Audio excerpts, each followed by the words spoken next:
ஸ்ரீயப்பதியான அந்த சர்வேஸ்வரன் கிருபையாலே அந்த பூமாலை சூடி கொடுத்தால், பாமாலை பாடி கொடுத்தால், அந்த கோதை பிராட்டியினுடைய திருப்பாவைங்கிற பிரபந்தம் நித்திய அனுசந்தானத்துல முக்கியமான பிரபந்தமா இருக்கு.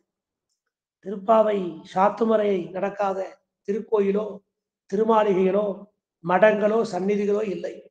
அப்படி நித்திய அனுசந்தானத்திலே சேர்ந்து கொண்டு தினந்தோறும் திருப்பாவை அனுசந்தித்து வருகிறோம். அப்பேற்பட்ட அந்த திருப்பாவைக்கு அமைந்த வியாக்கியானங்கள் எல்லாம் அந்தந்த மார்கழி மாதம் அந்த 29ஆம் தேதிக்கே சாத்துமுறையை முடித்து விடுவார்கள். நாம மார்கழியும் கடந்து தை மாசம் வரைக்கும் கொண்டு போறோம் அந்த திருப்பாவை.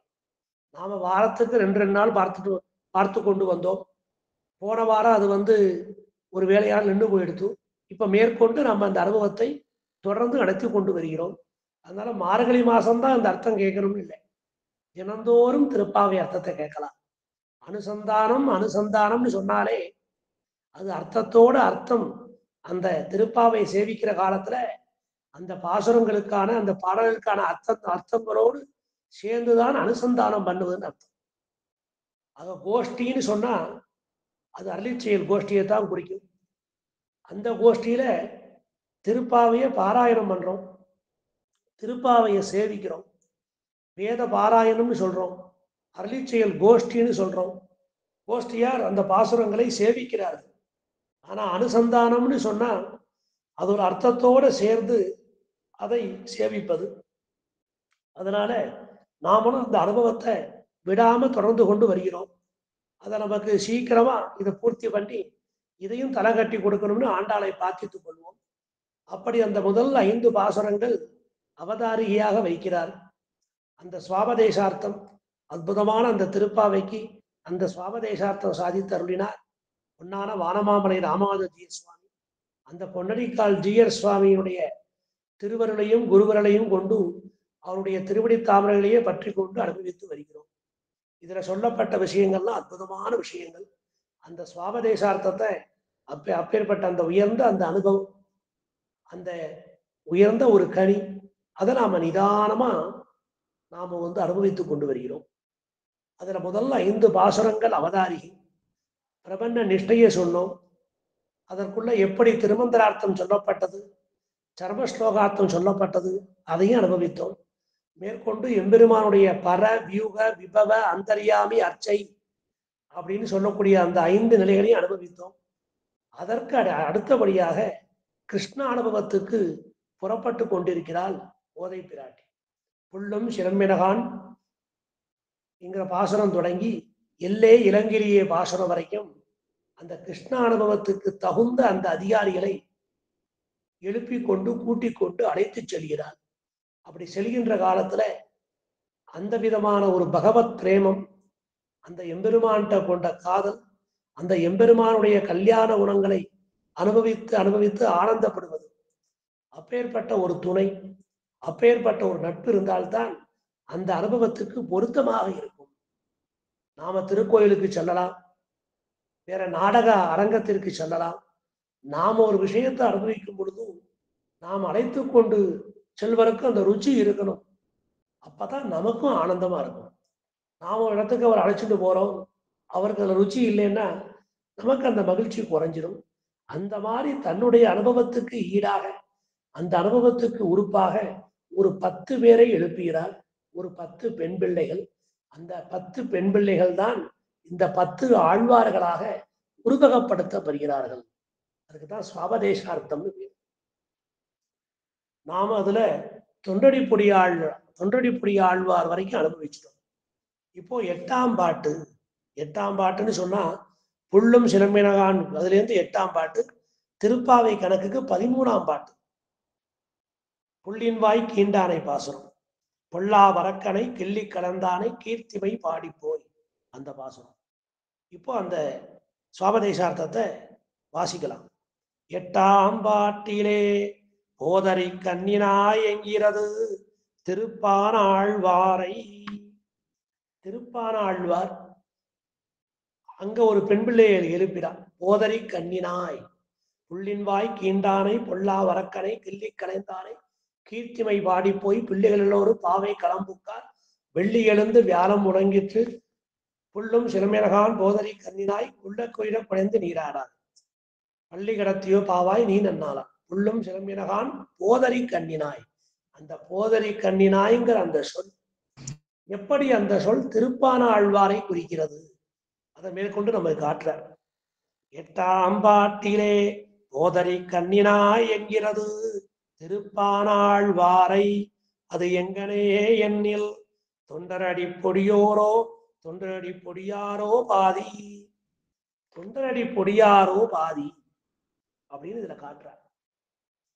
அந்த தொண்டரடி பொடியாரோ பாதி அப்படின்னு சொன்னா அந்த தொண்டரடி பொடி ஆழ்வார்னு அவருக்கு ஏன் திருநாமம் வந்தது?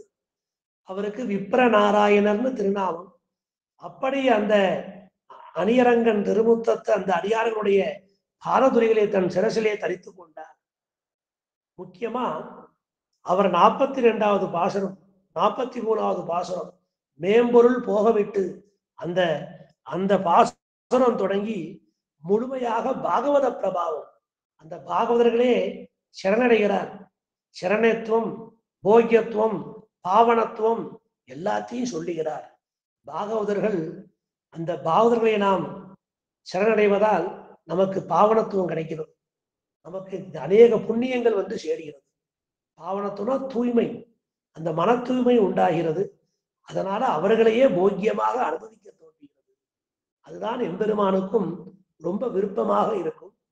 அதை இந்த பாசுரங்கள்ல தொண்டரடி பொடியாழ்வாரோ பாதி என்று இங்க சுவாபதேசார்த்தத்துல பொந்தரிக்கால் ஜிய சுவாமி வெளியிடுகிறார். அவர் திருவுள்ளத்துல அந்த திருமாலை அந்த திருப்பள்ளி எழுச்சி அதோட தொடர்ச்சி அமரநாதிபிரான் அந்த திருவுள்ள கருத்தை வெளியிடுகிறார். ஆழ்வார் திருவுள்ள கருத்தை தான் இந்த ஆச்சாரியர்கள் வெளியிடுவார்கள். அது அந்த குரு பரம்பரைக்கே உண்டான சிறப்பு. ஆக முதல் ஆழ்வார் என்ன சொல்றாரோ கடைசி ஆழ்வார் அது வரைக்கும் அப்படியே தான் சொல்லுவார். பேசித்தே பேசும் ஏக கண்டர்கள்னு பேரு. குரு ஒண்ணு சொல்லி சிஷ்யன் ஒண்ணு சொல்றதெல்லாம் வேற. அதெல்லாம் ரிஷிகளுக்குள்ள நடக்கக்கூடியது. அந்த ஆளாளுக்கு நிறைய ஸ்மிருதி பண்ணி வச்சிருவார். அப்படி போதாயனர் அவர்கிட்ட இருந்து வந்தார் ஆபஸ்தம்பர். திரும்ப யாக்கியவல்கர் அவர் தனியா ஒரு சாகையை உண்டு பண்ணினார். அதெல்லாம் இங்க கிடையாது. இங்க நம்மாழ்வார் திருவுள்ளம் என்னமோ, எம்பெருமான் திருவுள்ளம் என்னமோ, பிராட்டி திருவுள்ளம் என்னமோ, விஸ்வக்சேனர் திருவுள்ளம் என்னமோ, நம்மாழ்வார் திருவுள்ளம் அப்படி இருக்கும். நம்மாழ்வார் திருவுள்ள கருத்து 10 ஆழ்வார்களுக்கும் வரும். திவ்ய பிரபந்தத்தை ஆரம்பித்து வைத்த பொய்கை ஆழ்வார் அந்த உணர்வின் மேலெழுந்து அந்த முதல் திருவந்தாதி தொடங்கி திருமங்கை ஆழ்வார் சாதித்தவருடைய அந்த மடல் பிரபந்தம் வரைக்கும் உணர்வின் மேல் எழுந்தது. அதனால அந்த ஆழ்வார்களுடைய பக்தி பாரவசியம் அந்த அந்த உணர்ச்சி உள்ளுணர்ந்து உணர்ந்துணர்ந்து மேல் மேல் எழுந்தது. எம்பெருமானே பாடி முடிச்சுட்டான். எம்பெருமானே பாடிட்டான். ஆழ்வார்கள் வாயமைத்து அசைத்தார்கள். அப்படி ஒரு உணர்வு பூர்வமான அந்த பிரபந்தங்கள். அப்படி பொய்கை ஆழ்வார் தொடங்கி திருமங்கை ஆழ்வார் பரியந்தம் பேசித்தே பேசும் ஏக கண்டர்கள். அவர்களுக்குள்ள எந்த முரண்பாடும் வராது. ஏன்னா எம்பெருமான் இருந்து இதை துவங்கி வைத்தான். எம்பெருமான் கூடவே இருந்து மயர்வர முதலிடத்தை அருளி அவர்களை தன் முழுக்க கடாட்சித்து அவர்களோடையே இருந்து தானும் பாசுரத்தை முன்னூறு சொல்ல அவர்கள் பின்னூறு சொல்ல அப்படி வந்ததுதான் இந்த திவ்ய பிரபந்தம் அருளி செயல். அதனால எதற்கும் இல்லாத வைபவம். வேதத்தை காட்டிலும் வேதாந்தத்தை காட்டிலும் இதிகாச புராணங்களை காட்டிலும் இந்த அருளி செயலுக்கு ஏத்தம். அந்த ரிஷிகளை காட்டிலும் மகாமகா யோகிகளை காட்டிலும் தர்மத்தின் பயணிக்கக்கூடிய அந்த தர்ம பிராதாக்களை காட்டிலும் இந்த ஆழ்வார்களுக்கு ஏத்தம். அப்படி தொண்டரடி பொடியாழ்வாரோ பாதி என்று திருப்பான ஆழ்வாரை இங்கே ஏன் குறிப்பிடுகிறார் பொன்னடிக்கால்ஜியர்? எப்படி நம்மாழ்வார் தொடக்கமாக அத்தனை ஆழ்வார்களும் சொல்ல வந்த கருத்து ஒன்று போல இருக்கும். அந்த கருத்துக்களுக்குள்ளே வேறுபாடு இருக்காது.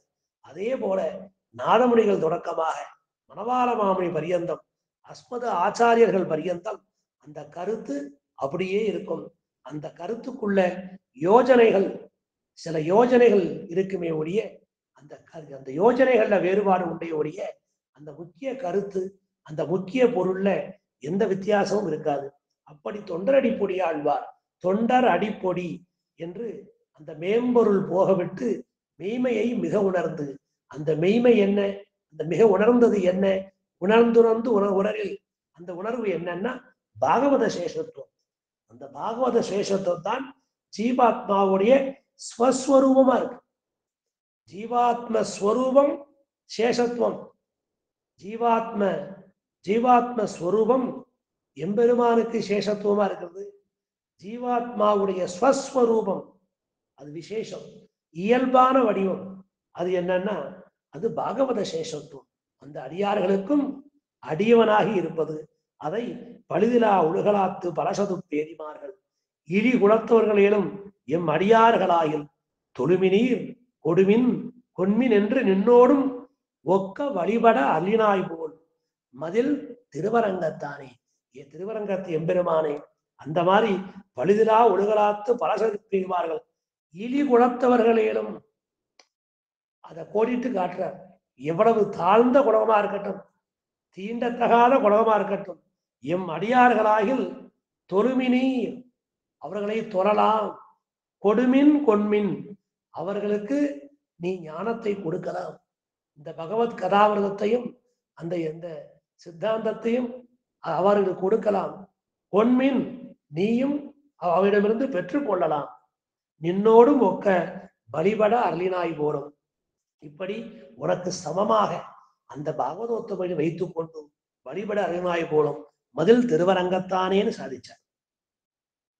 அமரவோர் அங்கமாறும் வேதமோர் நான்கும் ஓதி தமர்களில் தலைவராய சாதி அந்தணர்களேனும் நுமர்களை பழிப்பாராயில் நொடிப்பதோர் அளவில் ஆங்கே அவர்கள்தாம் புலையர் போலும் அரங்கமா நகருளானே.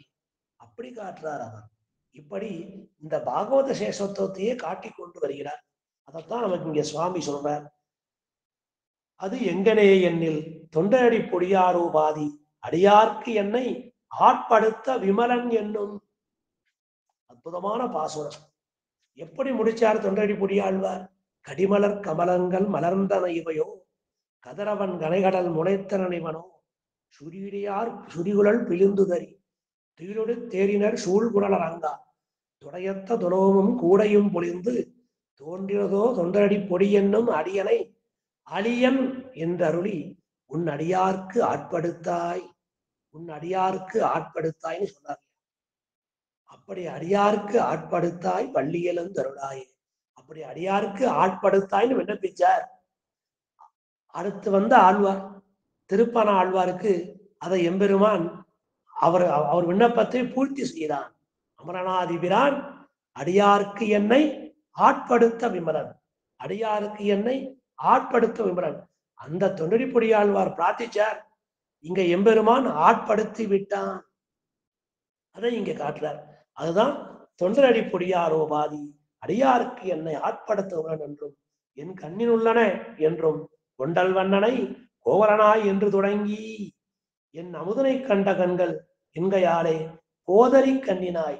அப்பேற்பட்ட அந்த திருக்கண்கள் காட்டவே கண்ட பாத கமலம், காட்டவே கண்டார், பாட்டினால் கண்டு வாழ்ந்தார். பாட்டினால் எதை கண்டார்? காட்டவே கண்ட பாத கமலம் நல்லாடை உந்தி தேட்டரும் உதரபந்தம் திருமார்பு கண்டம் செவ்வாய் பாட்டவில் கண்கள் மேனி முனியேறி தனி புகுந்து பாட்டினால் கண்டு வாழ்ந்தார் தாள் சேர்ந்தார். அப்பேற்படுத்த உன் அடியார்க்கு என்னை ஆட்படுத்தாய்னு விண்ணப்பிச்சார். இங்கே ஆட்படுத்த விமலன் இவர் சாதிச்சார்.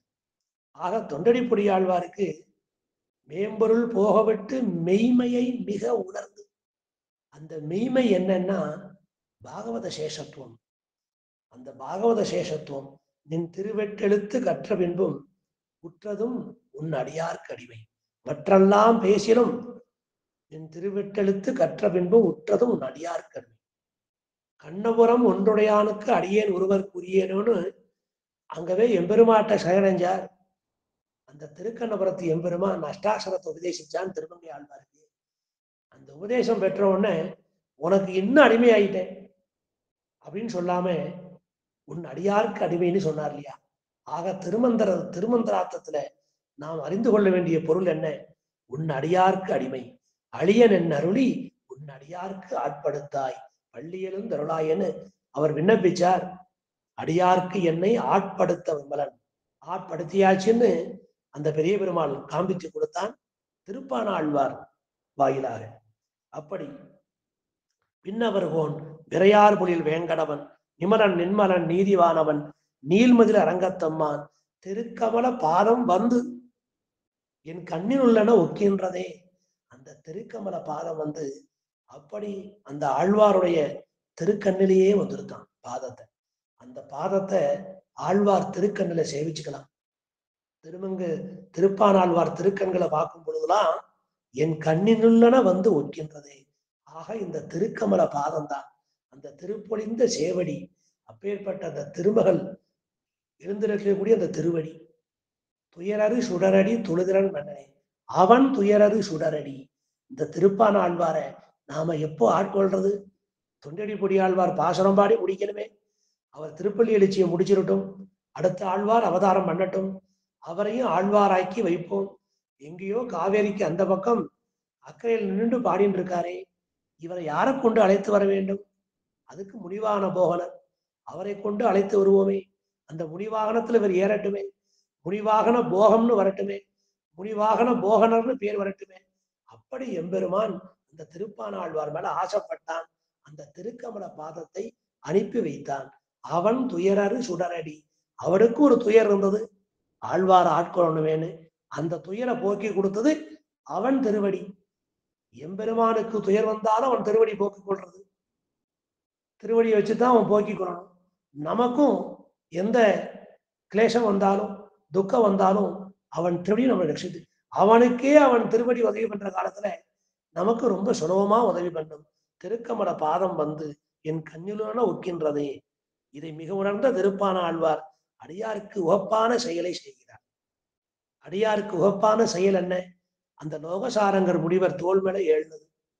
அவர் விருப்பப்பட்டார். லோகசாரங்க முனிவர் அவர் திருத்தோல்ல ஏறி வந்தார். அப்படி வருகின்ற காலத்துல அவர் தாளத்தை இட்டுக்கொண்டு அந்த எம்பெருமானுக்கு அமரநாதிபிரான் என்று தொடங்கி ஆரம்பித்தார். இப்படியாக அந்த பாகவத சேஷத்துவமே ஜீவாத்ம ஸ்வரூபம். இதை தொண்டடி பொடியாழ்வார் ஆரம்பித்து, முதலாழ்வார் ஆரம்பித்து கடைசி வரைக்கும் இருந்தது. தொண்டடி பொடியாழ்வார் அதை பிரார்த்திச்சுண்டார். திருப்பான ஆழ்வாருக்கு அது கைகூடியது. என் அமுதினை கண்ட கண்கள் என்கையாலே போதனை கண்ணினாய்.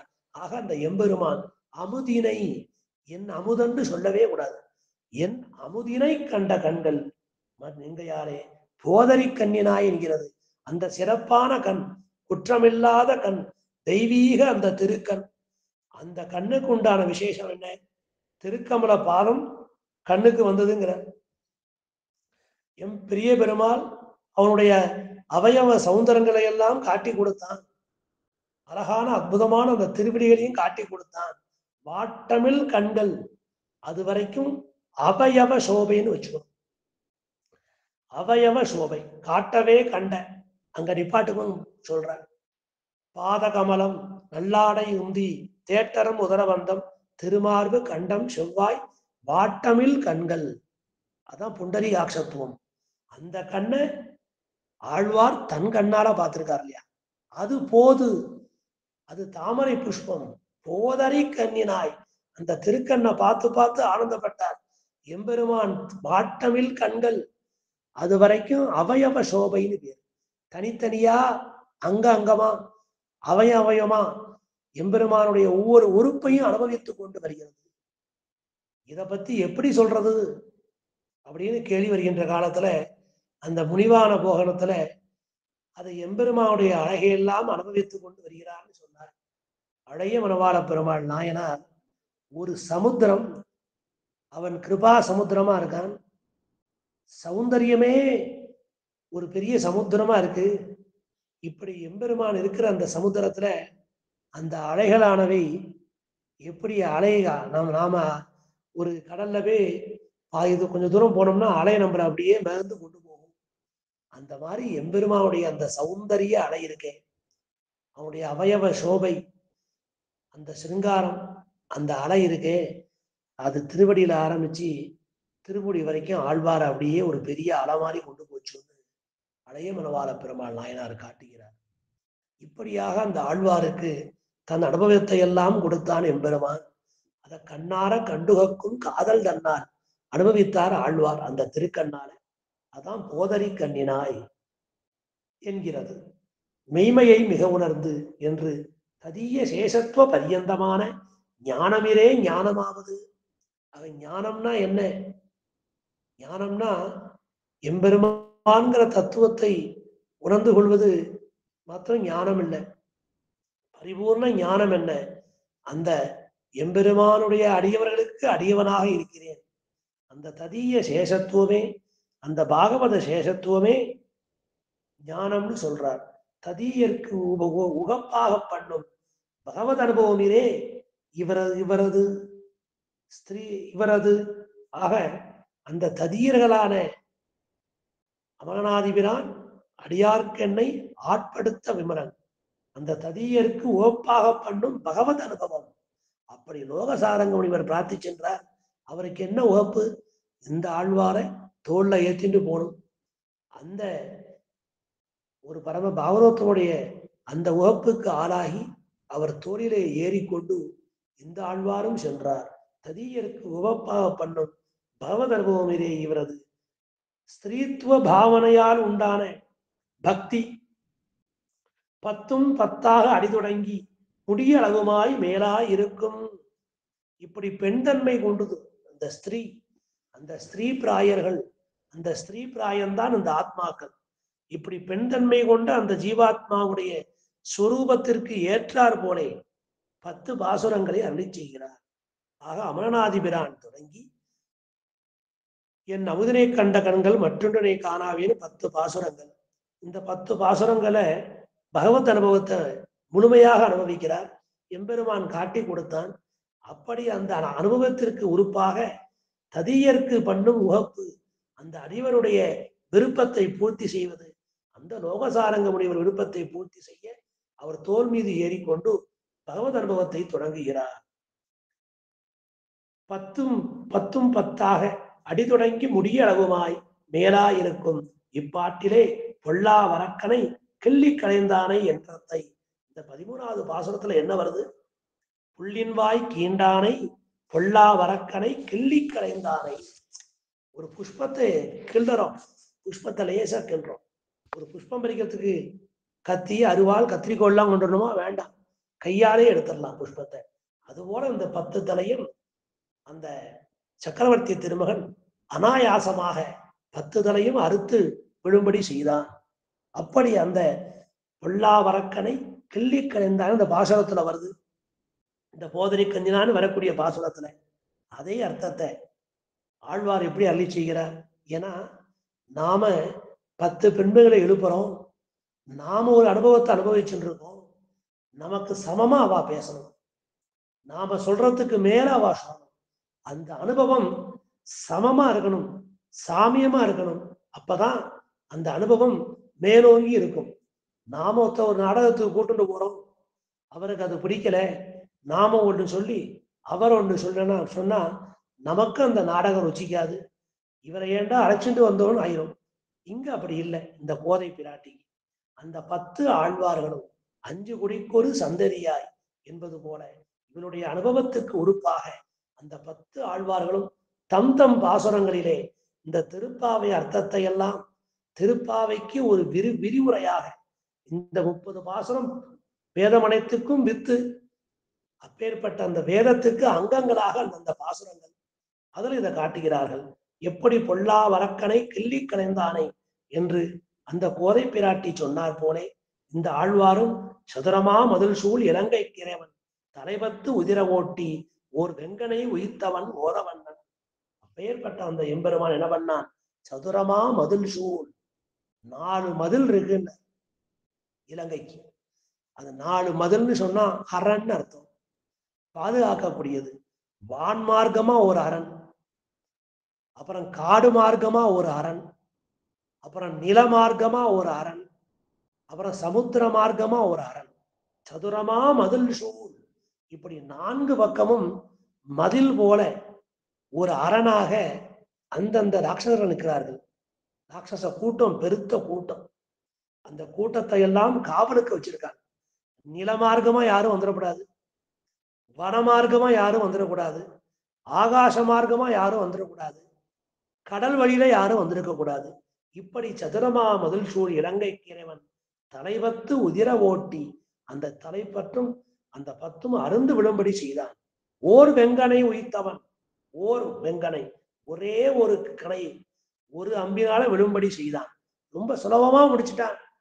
அதைத்தான் பொல்லா வரக்கனை கிள்ளி கலைந்தானை கீர்த்திமை பாடி போய் அப்படின்னு இந்த பாசுரத்துல இவர் காட்டுறார். இது போன்ற பல காரணங்கள் இருக்கு.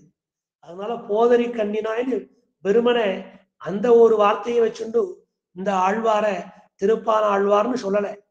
அந்தந்த வார்த்தைக்கு உண்டான சிறப்பு அந்த போதரி கண்ணினாய்ங்கிற பாசுரத்துல உள்ளடங்கி இருக்கக்கூடிய அந்த அர்த்தம், அந்த ஆண்டாவோட திருவுள்ளத்தை எல்லாம் தம்முடைய பாசுரத்திலையும் அனைத்து ஆழ்வார்களும் காட்டுகிறார்கள். ஆக இது வேதம் அனைத்துக்கும் வித்தாவும் இருக்கு.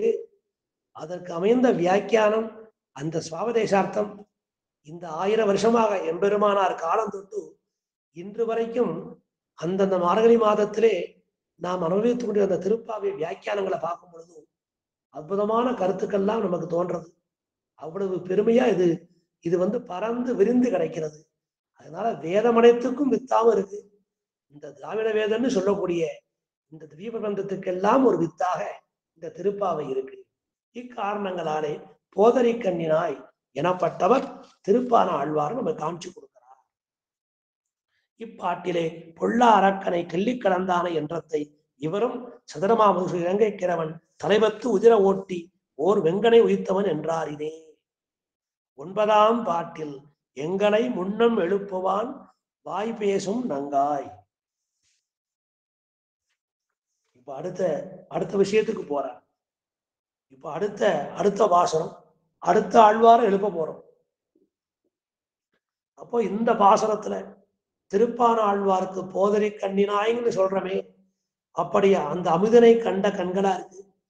அந்த எம்பெருமானுடைய திருவடி தொடங்கி திருமுடி அளவு அந்த எம்பெருமானை பகவத் அனுபவமாக பாவித்து அமரநாதிபிரான் 10 பாசனங்காலே மங்களாசாசனம் செய்தார். அந்த அனுபவம் இருக்கு. இதுல எப்படி பொல்லா வரக்கனை கெல்லி கலைந்தானை கீர்த்திமை பாடி போயின்னு அந்த ராவண பதத்தை சொன்னாலும், அப்படி அந்த சக்கரவர்த்தி திருமகனை அந்த பெருமாளை எப்படி அனுபவிச்சாலோ அதே அனுபவத்தை இந்த திருப்பான ஆழ்வார் அனுபவித்தார். அதனால போதரி கண்ணினாய் என்று சொல்ல திருப்பான ஆழ்வாரை போதரி கண்ணினாய் என்கிற சப்தத்தாலே சொல்ல இது போன்ற பல காரணங்கள். இப்போ அடுத்த பாசுரம், இப்ப அடுத்த விஷயம் 9ஆம் பாட்டில் எங்களை முன்னம் எழுப்புவான் வாய் பேசும் நங்காய். அந்த நங்காய்ங்கிற அந்த பாசுரம் அது உங்கள் புழக்கடை தோட்டத்து பாவியுள் செங்கருநீர் ஆம்பல்வாய். அந்த பாசுரத்துல எங்களை முன்னம் எழுப்புவான் வாய் பேசும் நங்காய் எழுந்திராய். அந்த நங்காய்ங்கிற சொல் யார குறிக்கிறது? பேசும் எங்களை முன்னம் எழுப்புவான் வாய் பேசும் நங்காய் என்கிறது நம்மாழ்வாரை. அது எங்கனே என்னில் திருமாலுக்குரிய தொண்டன் சடகோபன் என்னும்படியான சேஷத்துவ பூர்த்தியை உடையவராய். இப்ப சேஷத்துவம்னு சொன்னா எம்பெருமானுக்கு மட்டும் அடிமை அப்படிங்கிறது வெறும் ஸ்வரூபந்தான். ஸ்வஸ்வரூபம் இயல்பான வடிவம் என்ன? சேஷத்துவ பூர்த்தி. அது பாகவத சேஷத்துவ பூர்த்தி. அந்த பாகவதத்துவனுக்கு அடிமை பெற்று இருக்கிறது. அடியார்கள் தரத்து அடிமை கொள்வதுதான் சேஷத்துவ பூர்த்தி. இதுதான் 10 ஆழ்வார்களுக்குள்ள உண்டான மிக முக்கியமான கொள்கை. இந்த 10 பேரும் முதன்மையாக வெளியிட்ட கொள்கை என்ன? சேஷத்துவம் தான். அது பகவான் அளவுக்கு இல்லை, பாகவதர் அளவுக்கு வரணுங்கிறத காட்டுற. அடியாருக்கு ஆட்பட்டு இருப்பதே ஸ்வரூபம், அது குணபூர்த்தி என்று அருளி செய்கிறார். ஆக இந்த சேஷத்துவ குணபூர்த்தியை உடையவர் சுவாமி நம்மாழ்வார். எங்களை முன்னம் எழுப்புவான் வாய் பேசும் நங்காய் என்று அந்த பாசுர அடி நம்மாழ்வாரை குறிக்கிறது. எப்படி? திருமாலுக்குரிய தொண்டன் சடகோபன் என்னும்படியான சேஷத்துவ பூர்த்தியை உடையவராய் தனிமா புகழே எஞ்ஞான்னும் நிற்கும்படியாய் தான் தோன்றி முனிமா பிற முதல் வித்தாய் உலகமூன்றும் முளைப்பித்த தனிமா தெய்வத்து தளிரடி கீழ் புகுதலன்றி அவனடியார் நனிமா கடவு இன்பமே நாளும் வாய்க்கும் நங்கட்கே. அந்த நெடுமார்க்கு அடிமைங்கிற பதிகத்துல அற்புதமா சாதிக்கிறார். அந்த நெடுமார்க்கு அடிமைங்கிற பதிகம் 8ஆம் பத்துல 10ஆம் திருவாய்மொழி. இத நம்பிள்ளை சொல்லுகின்ற காலத்துல இது ஆழ்வார் சாதித்தருடைய கண்ணினன் சிறுத்தாம்புன்னு சொல்றார். எப்படி அந்த கண்ணினன் சிறுத்தாம்பு அந்த அந்த பதிகமானது அந்த பாகவத சேஷத்துவத்தையே அந்த குருகூர் நம்பிக்கை அடிமைப்பட்டு இருத்தலை மதுரவி ஆழ்வார் வெளியிடுவது போல இந்த நெடுமார்க்கு அடிமை பதிகத்துல நம்மாழ்வார் அந்த பாகவதோத்தரமனை பற்றி அவர்களை போக்கியமாக அனுபவிக்கிறார். ஆக சரணத்துவம் பாவனத்துவம் இது ரெண்டுமே பயிரும் சுழலி மூர்த்திங்கிற பதிகத்துல காண்பித்து கொடுத்து இந்த நெடுமார்க்கு அடிமையில அவர்களை போக்கியமாக அனுபவிக்கிறார் நம்மாழ்வார். அதுதான் இந்த பாசுரம்.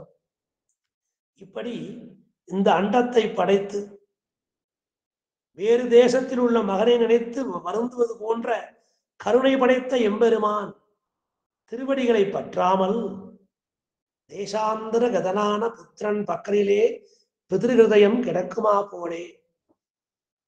தினந்தோறும் வீட்டுல ஒவ்வொரு பண்டிகை வருது. இப்பதான் மகர சங்கராந்தி பொங்கல் பண்டிகை கிடைச்சது. அருமையான சக்கரை பொங்கல்லாம் பண்றோம். வீட்டுல தீபாவளி பொங்கல் எத்தனையோ விசேஷங்கள் நடக்கும்.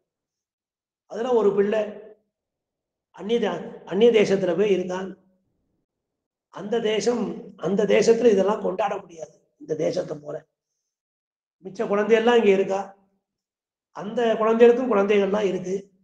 இப்படி எல்லோரும் கூடி அந்த பண்டிகையை கொண்டாடுறோம். அப்ப அந்த தந்தையார் நினைச்சுப்பான், தாயார் நினைச்சுப்பா, தந்தையார் நினைச்சுப்பான். ஒரு பிள்ளை மட்டும் அங்க இருக்கான். அவனுக்கு 2 குழந்தைகள் இருக்கு. மிச்ச பெண் பிள்ளைகள் ஆண் பிள்ளைகள்லாம் ஒன்னா கூடி இருக்கும். அவர்கள் குழந்தைகள்லாம் சேர்ந்து நாம இதை கொண்டாடுறோமே. அப்படி அந்த பண்டிகையில பண்ணக்கூடிய அந்த பலகாரங்கள், அந்த பணியாரங்கள், அந்த அமுதுபடியெல்லாம் பார்த்துட்டு இப்படி அந்த தந்தையார் நினைப்பு அங்க இருக்கும். அதே போலத்தான் அந்த வைகுண்டபதி, அந்த வைகுண்டநாதன் அங்க சேர்ந்த அந்த முக்தர்களோட நித்தியர்களோட சேர்ந்து அனுபவித்தாரும் இன்னும் நிறைய பேர் இருக்காள் அந்த பூமியில. அவள்லாம் வரணுமேன்னு சொல்லி அங்க அவனுக்கு மகிழ்ச்சி குறையத்தான் நம்மை எண்ணிக்கொண்டிருப்பன். அப்பேற்பட்ட தனிமா தெய்வம் முனிமா பெற முதல் வித்தாய் அவன் தளிரடி கீழ் புகுதல் அன்றி. அப்பேற்பட்ட அந்த எம்பெருமானுடைய திருவடிகளை பற்றாமல் அவன் அடியார் நனிமார் கலவி என்பமே நாடும் வாய்க்க நங்கற்கேன்னு ஆழ்வார் சொல்றார்.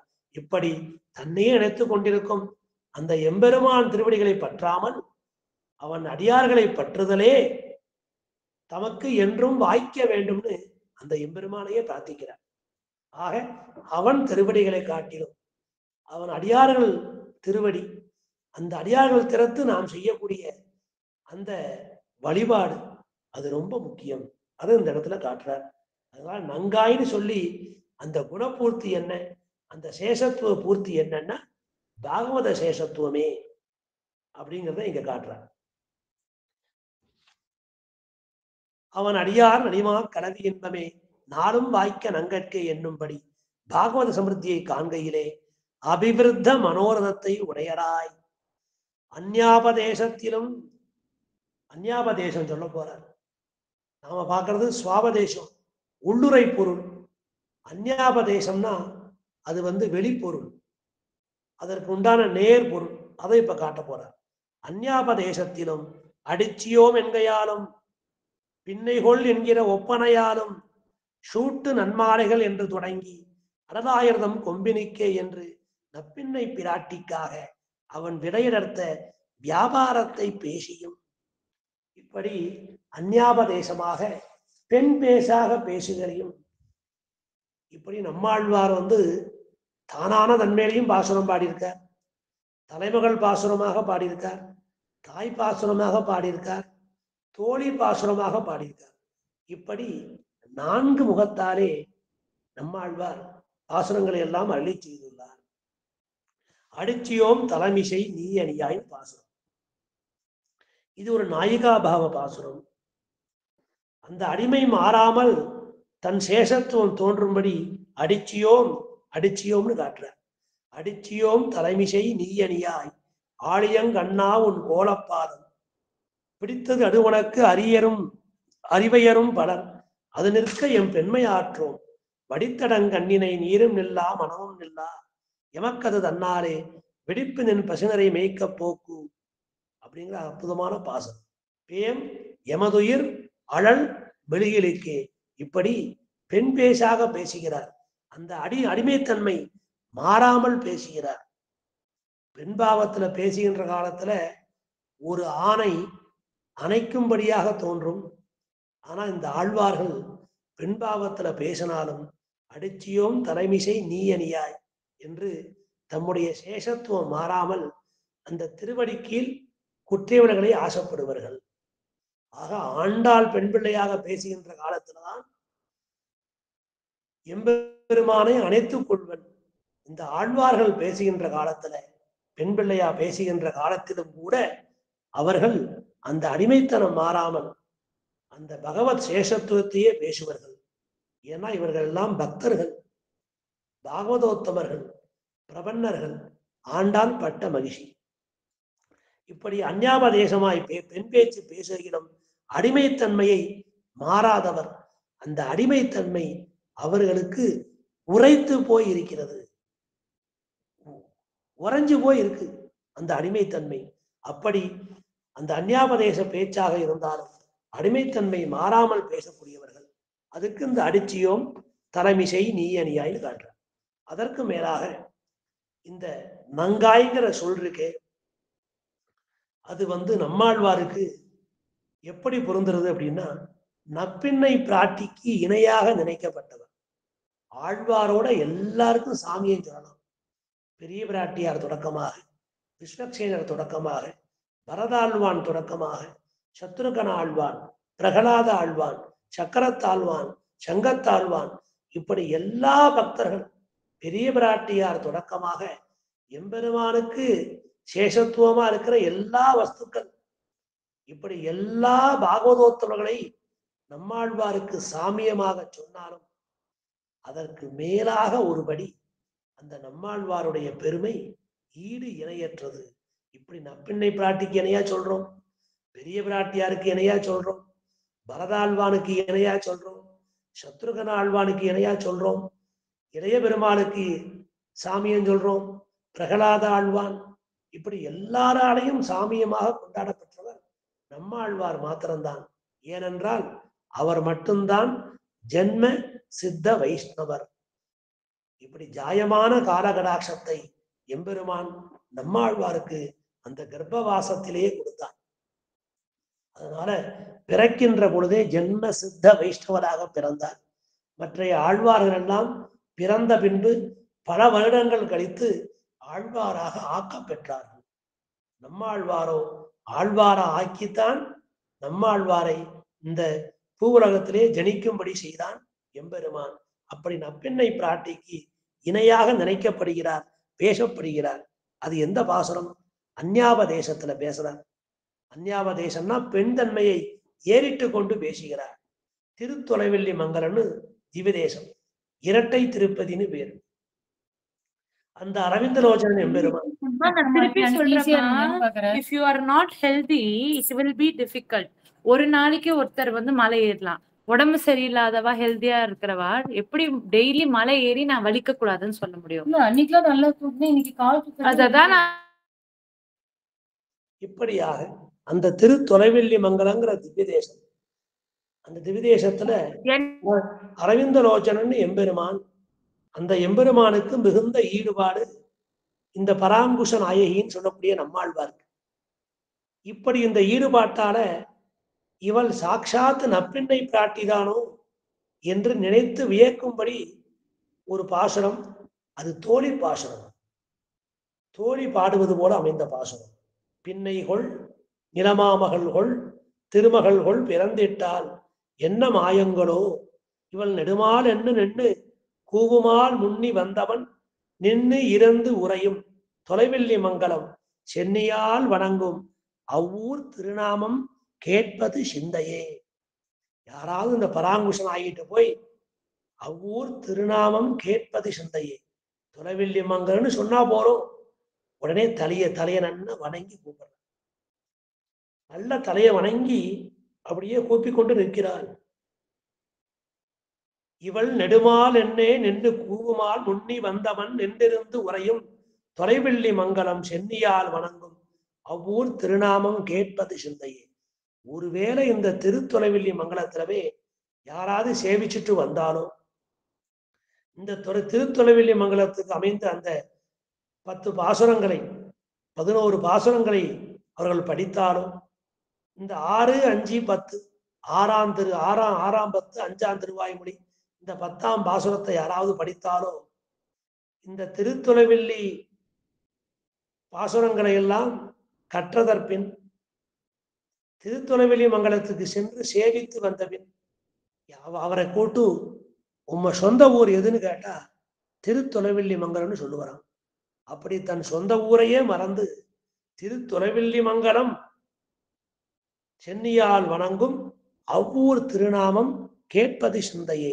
பின்னைகொள் இளமாமகள்கொள் திருமகள்கொள் பிறந்திட்டால் என்ன மாயங்களோ இவள் நெடுமால் என்னே நின்று கூவுமால். என்ன அந்த நப்பின்னை பிராட்டி, அந்த நிலமாமகள்கொள் திருமகள்கொள், பூதேவி ஆகட்டும், ஸ்ரீதேவி ஆகட்டும், நீலாதேவி ஆகட்டும், யாராக வேணா இருக்கட்டும், ஆனால் இந்த பராங்குஷனாகி இருக்காரே தொலைவில்லி மங்கலம்னு சொன்னா அந்த தலையை கைகூப்பி வணங்கி அவ்வூர் திருநாமம் கேட்பது சிந்தையே. உன் சொந்த ஊர் என்னன்னு கேட்டா திருத்தொலைவில்லி மங்கலம் நாம சொல்லணும். அப்படி சொன்னாதான் ஆழ்வார்ட்ட விசுவாசம் இருக்கு, ஆழ்வார்ட்ட பிரீத்தி இருக்கு, ஆழ்வார்ட்ட அன்பு இருக்கு, ஆழ்வார்ட்ட பக்தி இருக்கு, ஆழ்வார்ட்ட காதல் இருக்குன்னு அர்த்தம். அப்படி அந்த நப்பின்னை பிராட்டி கண்ணனை விரும்பினா அதை காட்டிலும் அதற்கு இணையாக இந்த பராங்குஷ நாயகி திருத்தொலைவில்லி மங்கலம் அவ்வூர் திருநாமம் கேட்பது சிந்தையே என்று இருந்தார். இப்படி நப்பின்னை பிராட்டி வைபவத்தை பேசுகின்ற காலமெல்லாம் இந்த நம்மாழ்வார் இந்த நப்பின்னை பிராட்டிக்கு இணையாக நினைக்கப்படுகிறார், பேசப்படுகிறார். பின்னைன்னு சூட்டு நன்மாலைகள் என்று தொடங்கி அடலாயர்தம் கொம்பினுக்கே என்று நப்பின்னை பிராட்டிக்காக அவன் விடையர்த்த வியாபாரத்தை பேசியும், வியாபாரம்னா செயல் அர்த்தம். அப்படி அந்த எம்பெருமான் எவ்வளவோ செயல் செய்தான். பூதனையை அந்த அந்த அமுதமான அந்த பால்ல விஷம் கலந்தா அந்த அந்த பாலை உறிஞ்சி அந்த பூதனுடைய உயிரையும் சேர்த்து உறிந்து விட்டான். கண்ணனின் கோலச் செயல்கள் அது ரொம்ப அநேகமா இருக்கு. அதுக்குள்ள அவன் அந்த 7 காளைகளை அடக்கினது, அந்த 7 எருதுகளை அடக்கினது, அதை சொல்லி சொல்லி ஆனந்தப்படாத ஆழ்வார்களே கிடையாது. எல்லா ஆழ்வார்களும் இதை சொல்றா, ஆண்டாலும் இதை சொல்லியிருக்கா. சூட்டு நன்மாலைகள் தூயவன வேந்தி பின்னோர்கள் நன்னீராட்டி அந்தூபந்தரா நிற்கவே அங்கு ஓர் மாயையினால் ஈட்டிய வெண்ணெய் துறவுண்ண போந்திமில் ஏற்றுவன் கூண் கோட்டிடை ஆடினை கூத்து அடலாயர்தம் கொம்பினுக்கே. அடலாயர்தம் கொம்பு யாரு? அந்த யசோதை பிராட்டியோட மருமகள் அந்த நப்பின்னை. இவனு கண்ணனுக்கு மாமன் மகள். அந்த மாமன் மகளை கைப்பிடிக்கணுமா? அந்த கண்ணனுடைய செயலை அற்புதமாக ஆழ்வார் கொண்டாடுகிறார். இப்படி ஆயர் குலத்துல பிறந்து வளர்ந்து அந்த நப்பின்னை வளர்ந்துட்டான். அப்படி அந்த நப்பின்னை அவரை கைப்பிடிக்கிறதுக்காக கரம்பற்ற வலிய வளைந்த பெரிய கூரிய கொம்புகளை உடைய அந்த 7 எருதுகள் மீது பாய்ந்தான். கண்ணனுக்கு என்ன ஆகுமோன்னு பயந்துட்டான். எல்லாரும் நப்பின்னையே பயந்துட்டானாம். 7 எருதுகள் பெருசா வருது, அதை அடக்கணும். அப்பத்தான் அந்த நப்பின்னையை கைப்பிடிக்க முடியும். அதற்கு முதல்ல வந்தது பலராமன். அப்ப நப்பின்னை பிராட்டிக்கு சோகம் வந்துருத்து. உடனே கண்ணன் வந்து குதிச்சானான் பலராமனுக்கு முன்னால. அண்ணா நான் போறேன்னு. கண்ணனை பார்த்த உடனே ஆனந்தம். அந்த 7 எருதுகள் சீறிக்கொண்டு வருகிறது. கூரிய கொம்பா இருக்கு. இருந்தாலும் தன் உயிரையும் பொருட்படுத்தாது, தன் நலனையும் பொருட்படுத்தாது. நப்பின்னை பிராட்டிய கைவிடுகிறதுக்காக அந்த 7 எருதுகள் மீது பாய்ந்தான். ஈட்டிய வெண்ணை துறவுண்ண போந்திமில் ஏற்றுவன் கூன் கூட்டினை ஆயினை கூத்து அடலாயிரதம் கொம்பினைக்கே. இப்படி அந்த சூத்திரன் மாலைகள் தூயவன வேந்தி விண்ணோர்கள் நன்னீராட்டி அங்க நித்திய சூரிகள் எல்லாம் அந்த எம்பெருமானுக்கு திருவாராதனம் பண்ற காலத்துல, அப்படி தூபம் சமர்ப்பிக்கின்ற காலத்துல அந்த தூப புகையில ஆதியன் சோதி உருவை அங்க வைத்து இங்கு பிறந்து இந்த நப்பின்னை பிராட்டிக்காக தன் நலனை பொருட்படுத்தாது அந்த 7 எருதுகளை அழித்தான். அப்பேற்பட்ட அந்த எம்பெருமான் அப்படின்னு சொல்லி அற்புதமா நம்மாழ்வார் அந்த நப்பின்னை பிராட்டி வைபவத்தை சொல்லுகிறார். கண்ணனுடைய வைபவத்தை சொல்லுகிறார். நப்பின்னை பிராட்டியோட புருஷகார வைபவம் என்ன? நப்பின்னை நங்காய் திருவே துயிரலாய் அப்படின்னு சொல்றோம் பாசுரத்துல. அதைத்தான் இங்க காட்டுற. பின்னை நெடும் பனைத்தோல் மகிழ் பீடுடைய முன்னை அமரர் முழுமுதலானே என்னை நெகிழ்கிலும் என்னுடைய நெஞ்சந்தன்னை கல்விக்க தானும் இல்லான் என்னும் வேயின் மொழி புரைத்தோடி பின்னைக்கு மணாலனை இத்தியாதியாலும் வாழ்கண்டை ஒன்கண் மடப்பெண்ணை தன்கேழ்வன் தாள் கண்டு கொண்டு தலைமேல் புனைந்தேன் ஆளுகின்றான் ஆலியான் ஆறால் குறையுடையம் என்றும் இருதேல் தளி சரையினார் இத்தியாதியாலும் பலபடியாக அவள் புருஷகார வைபவத்தை ஆதரித்து இப்படி நப்பெண்ணை பிராட்டிய புருஷகாரமாக கொண்டு அந்த நப்பெண்ணை பிராட்டியும் எழுந்திருக்கும்படி அந்த ஆண்டாள் பிரார்த்தித்தாள். அப்ப நப்பின்னை நங்காய்னு சொல்லக்கூடிய அந்த நப்பினுடைய வைபவத்தை பேசினார். அந்த நப்பின்னை பிராட்டிக்கு சமமாக நினைக்கப்பட்டார். இப்ப அந்த நப்பின்னை பிராட்டியோட புருஷகார வைபவத்தை ஆண்டாள் கொண்டாடிய நப்பின்னை அந்த நப்பின்னை பிராட்டிக்கு சமமாக நினைக்கப்பட்டார். அந்த நப்பின்னை பிராட்டிய வைபவத்தை அந்த சூத்திரமாக துயர ஏந்தி பாசுரத்துல பாடினார். இப்ப அந்த நப்பின்னை பிராட்டியையே புருஷகாரமாக பற்றுகிறார். அவருடைய அந்த புருஷகார வைபவத்தை பேசுகிறார். அடியேனை அடிமை கொண்ட எம்பெருமான், நீ இனிமே என்னை அகற்ற பார்க்காதையும், நான் உம்மரை விட்டு அகலமாட்டேன். ஏன்னா எனக்கு நப்பின்னையோட சீபாரிசு இருக்கு. அவள் புருஷகாரமாக வந்து என்னை முன்னே நிறுத்துகிறார். என்னை அவன் எப்படி விளப்பான்? அந்த எம்பெருமான் என்னை எப்படி விளக்க முடியும்? விளக்கவே மாட்டான்னு காட்டுறார். என்னை நெகிழ்கிலும் என்னுடைய நல்லஞ்சம் தன்னை அகழ்விக்க தானும் இல்லானினி பின்னை நெடும்பனை தோல் மயில் பீடுடை உன்னை அமரர் முழு முதலானே. அற்புதமான பாசம். ஆக அந்த மென்மையான அந்த பசுமையான மூங்கில், அந்த மூங்கிலை விஞ்சக்கூடிய அழகிய தோள்களை உடையவள் நப்பின்னை பிராட்டி. அந்த நப்பின்னை பிராட்டியை புருஷகாரமாக நாம் பற்றி இருக்கிறேன். ஆக எம்பெருமானே உபாயம், எம்பெருமானே உபேயம். அந்த எம்பெருமானை உபாயமாகவும் உபேயமாகவும் பற்றுவதற்கு புருஷகாரமாகவும் கவிக்கு பொருளாக நப்பின்னை பிராட்டியை நான் புருஷகாரமாக கொண்டு எம்பெருமானையும் கவிபாடி துதிப்பேன். வேறு யாரையும் பாடுவேனோ பாடமாட்டேன். பின்னை நெடும்பனை தோள் மகிழ் பீடுடை முன்னை அமரர் முழு முதலானேன்னு பாசம். ஆக பின்னை நெடும்பனை தோல், அந்த நெடும்பனை தோல் அழகிய தோள்களை உடையவளாக அந்த நப்பின்னை பிராட்டி இருக்கிறாள். அந்த நப்பின்னை பிராட்டியையே புருஷகாரமாக கொண்டு மகிழ் பீடுடை முன்னை அமரர் முழு முதலானே, அந்த முழுமுதற் கடவுள்னு சொல்லக்கூடிய அந்த எம்பெருமானை நான் பற்றுகிறேன் அப்படின்னு காட்டுறான்.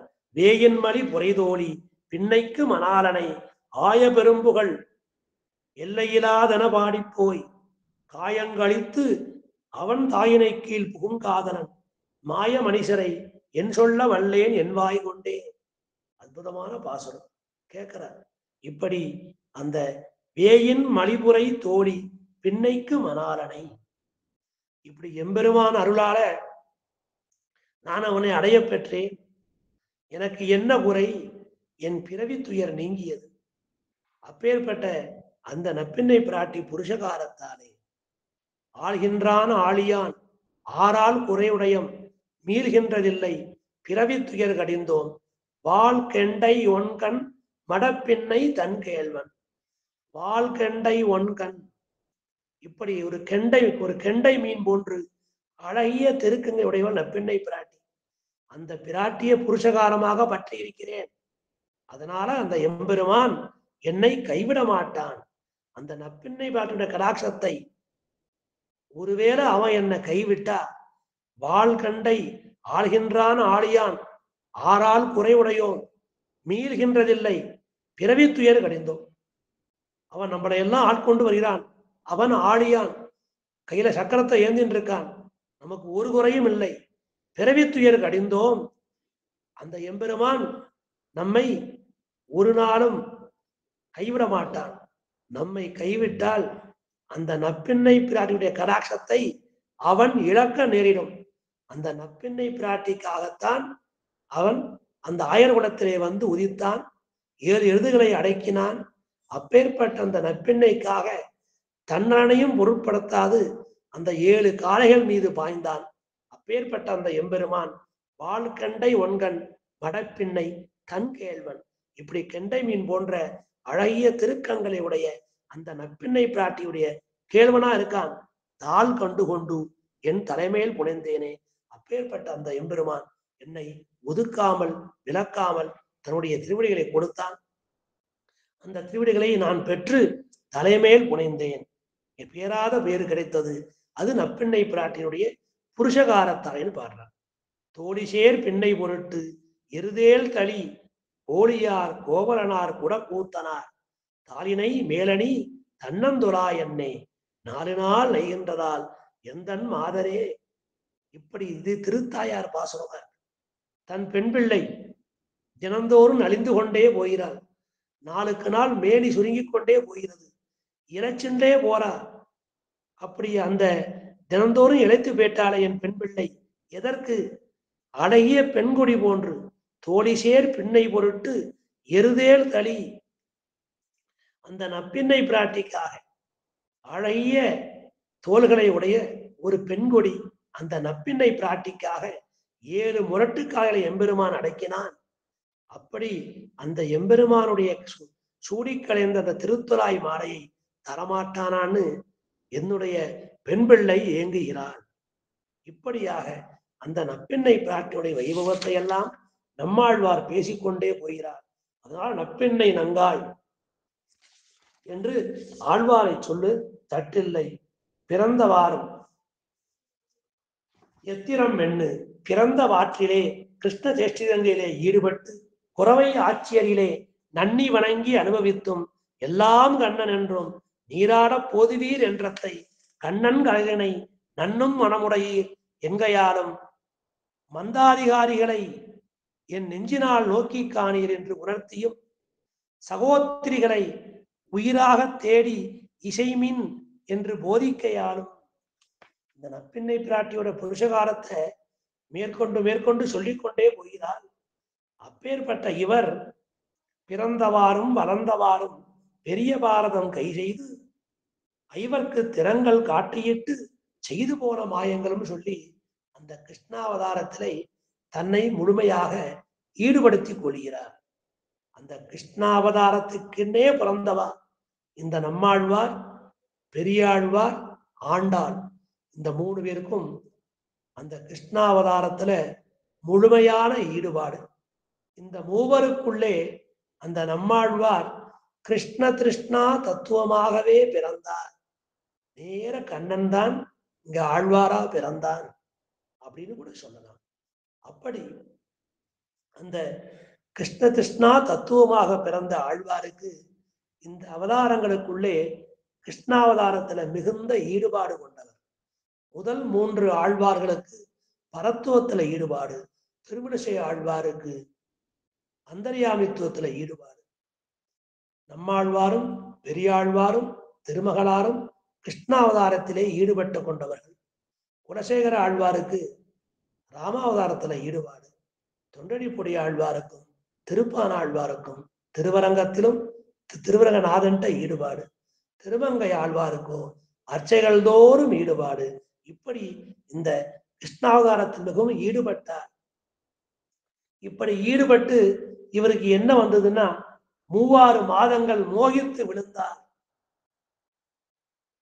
உயர்வரம் பாசனம் சொல்லியாச்சு, வீடு முன் முற்றமும் பதிகம் சேவிச்சாச்சு.